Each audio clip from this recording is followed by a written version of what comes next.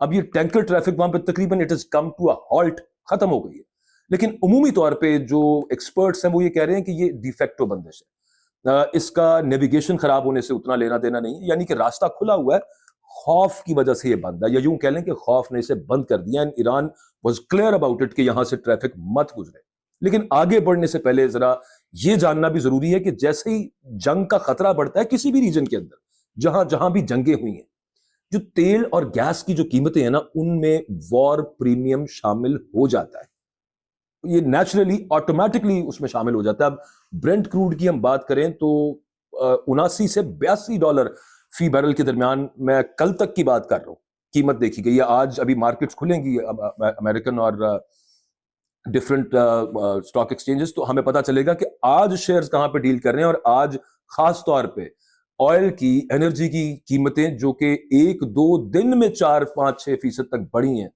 آج کی صورتحال کیا رہتی ہے؟ اب صرف اس راستے کے غیر یقینی ہونے سے، یعنی انپریڈکٹیبل ہونے سے، جو عالمی منڈیوں میں بے چینی پھیلتی ہے ہمیشہ، جو کہ ہو چکی ہے آلریڈی۔ اب اگر یہاں سے صرف ہم دیکھتے ہیں کہ اسٹریٹ آف ہارمز سے جو 20% supply of energy needs of the world پوری ہوتی ہے، جس سے پاکستان بھی یہاں پہ امپورٹ کرتا ہے اپنی انرجی ضروریات، انڈیا کرتا ہے، اس کے علاوہ پورا ایشیا ہمارے پاس موجود ہے، ایسٹرن ایشیا سب یہیں سے تقریباً یا 20% اگر کہہ لیں تو بہت بڑا حصہ جو یہاں سے وہاں تک جاتا ہے۔ لیکن یورپ کی بھی اگر ہم بات کریں تو یورپ میں جو گیس کی قیمت ہے اس میں 40% تک اضافے کی اطلاعات آئی ہیں، دیٹ از ہیوج۔ اور قطر جو ہے نا بنیادی طور پہ یہ یورپ کے لیے جو ایل این جی ہے، یہ جو مائع قدرتی گیس ہے، لیکوفائڈ نیچرل گیس ہے، اس کا بڑا سپلائر ہے قطر۔ اس کی وجہ ہے یوکرین جنگ، کیونکہ اس سے پہلے رشیا سے یورپ گیس لیا کرتا تھا، لیکن اب روسی گیس کے متبادل کے طور پر قطر پر پورا انحصار ہے، اور یہ ہمیں پتا ہے کہ قطر ایل این جی پرسوں سے بند ہے، اور یہ بھی آپ جانتے ہیں کہ کیوں بند ہے۔ اور اب اگر خلیج میں ٹریفک متاثر ہو، اس گلف، پرشین گلف کے اندر ٹریفک متاثر ہو، یورپ کو جو انرجی سپلائی ہے وہ بھی اس سے آٹومیٹکلی متاثر ہوتی ہے، اور پھر قیمتیں جو بڑھتی ہیں وہ تو سمپل سا ڈیمانڈ اینڈ سپلائی کا رول ہے۔ اب اس پہ ایک تیسرا عنصر بھی شامل کر لیں، شپنگ اور انشورنس، یہ اپنی جگہ پہ ہے۔ جنگی خطرے کا مطلب یہ ہے کہ انشورنس پریمیم میں بھی اضافہ ہوگا، کیونکہ جتنے شپس موو کرتے ہیں، جتنا کارگو موو کرتا ہے ہر طرح کا، ان کا ایک آٹومیٹکلی ان کی شپنگ انشورنس ہوتی ہے۔ اور جنگی خطرے کا مطلب یہ ہے کہ انشورنس پریمیم میں جو میں اضافے کی بات کروں، یعنی جہازوں کو راستہ بدلنا پڑے گا، لمبا روٹ، یعنی زیادہ فیول لگے گا، زیادہ کاسٹ آئے گی، اور رفتار بھی ظاہر ہے کہ کم ہوگی، اور وہ اپنی طرف میں اپنی نہاد میں ایک نقصان ہے۔ اور بعض صورتوں میں انشورنس پالیسیز کی منسوخی ہو جاتی ہے،